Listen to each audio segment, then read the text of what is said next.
बहुत समय पहले की बात थी। उत्तर प्रदेश में कन्नौज नाम का एक बहुत बड़ा नगर हुआ करता था। ये नगर अपनी कला और वैभव के लिए बड़ा प्रसिद्ध था। वहां सेतराम नाम के एक राजा हुए, जिनके 100 पुत्र थे, जिनमें एक पुत्र का नाम राव सिंहा था।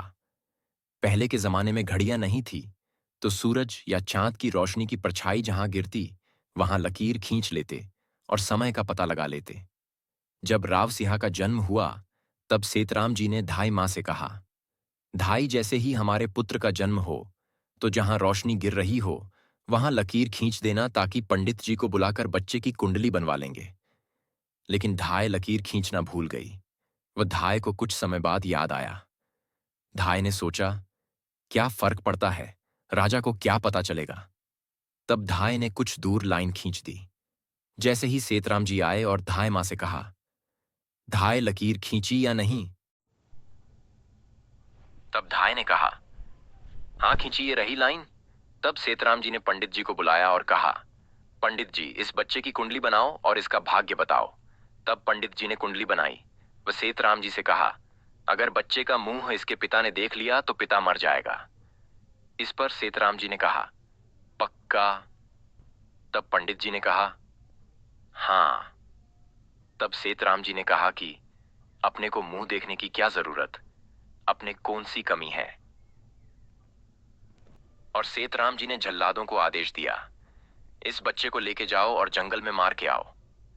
जल्लाद उस बच्चे को जंगल में लेके गए। तब जल्लादों को दया आ गई कि एक दिन के बच्चे को कैसे मारे। तब वे आपस में बातचीत करते हैं।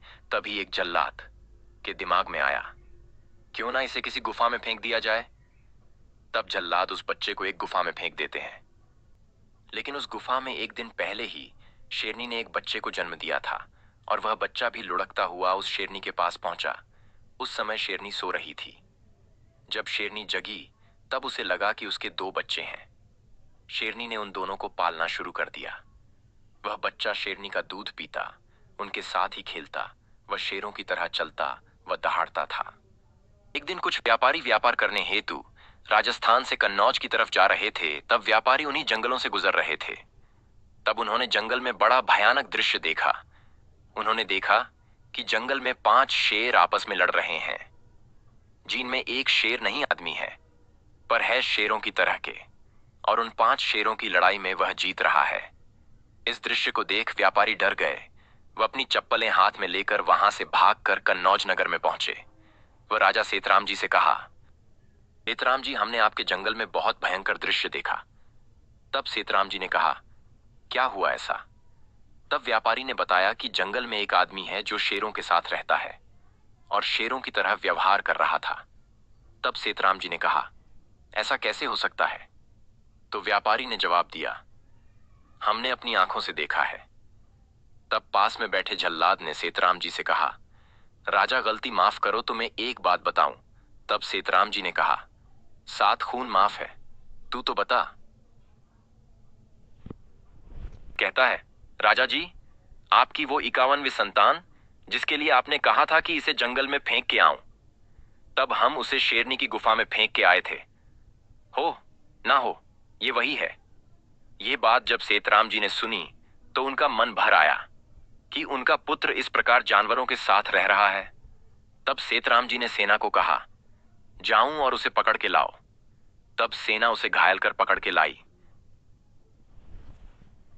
हाँ, ये मनुष्य है, मनुष्य। वह शेरों की तरह गुर्राह रहा था। तब सेतराम जी ने कहा, गुर्राना नहीं, बोलना है बोलना। और सेतराम जी ने नौकर से कहा, इसके नाखून काटो और इसके दांत साफ करो। और क्या ऐसे ही घूमता रहता है? इसको कपड़े पहनाऊं। कुछ दिनों बाद वे व्यापारी व्यापार कर वापस राजा के दरबार में आए। तब उन्होंने सेतराम जी से कहा कि सेतराम जी, हम एक बात बताकर गए, उसका क्या हुआ? तब सेतराम जी ने कहा, ये यही है, अपने पास अब एकदम रेडी हैं। मेरे लायक कोई सेवा हो तो बताऊं। तब व्यापारी ने कहा, हम जिस तरफ रहते उधर कोई राजा नहीं है।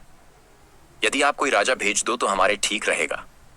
वह हमारी रक्षा कर ले और हम उनको टैक्स देते रहेंगे। इस पर सेतराम जी ने कहा, बहुत खूब, अपने खूब बेटे हैं, किसी को भी ले जाओ। तब व्यापारियों ने कहा, और कोई नहीं चाहिए, ये सिंहा ही चाहिए। तब राव सिंहा 160 घुड़सवारों के साथ राजस्थान आया। सबसे पहले खेड़ पर आक्रमण कर वहां से डाकुओं को भगाया और खेड़ पर अधिकार कर वहां के व्यापारी व प्रजा का राजा बना। और कुछ वर्षों बाद लाख जवर के युद्ध में राव सिंहा आक्रांता से लड़ते हुए वीरगति को प्राप्त हुआ। शेरों के साथ रहने के कारण उनका नाम राव सिंहा पड़ा था।